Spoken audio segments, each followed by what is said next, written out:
이재명 대표와 민주당이 또다시 음모론을 내세우며 괴담 정치에 나서고 있습니다.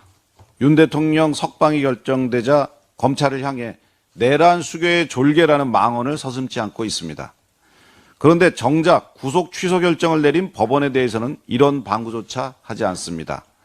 이재명 대표의 공직선거법 위반 항소심 선고를 앞두고 법원의 눈치를 보고 있습니다. 법원은 적법 절차에 따른 법리적 판단으로 구속 취소를 결정했습니다. 검찰 역시 법에 따라 즉시 항고를 하지 않았습니다.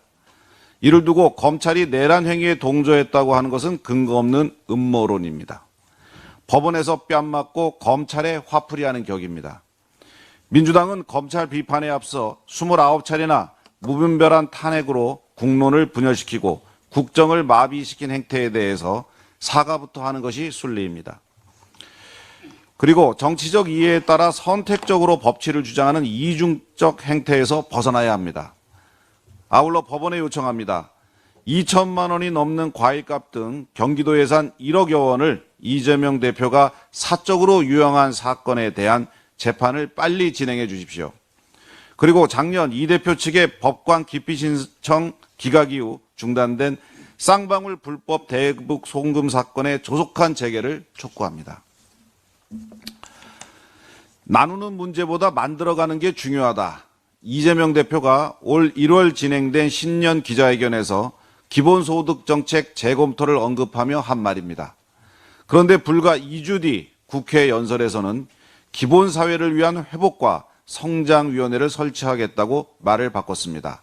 내일 이재명 대표 산하 직속기구로 기본사회위원회를 출범시킨다고 합니다.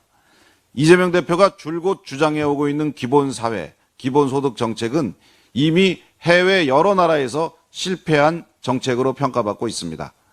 기본소득이 근로자의 근로 의욕과 고용 가능성을 모두 낮추는 것으로 드러났기 때문입니다. 무작정 현금을 지급하는 방식이 국민 삶에 긍정적인 영향을 주기 어렵다는 명백한 증거입니다. 다른 나라에서 이미 실패한 정책을 굳이 추진하겠다는 이유가 무엇입니까?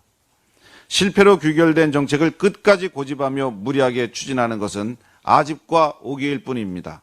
이재명 대표는 지금이라도 정책 실패가 뻔한 기본사회 정책을 전면 철회하길 바랍니다.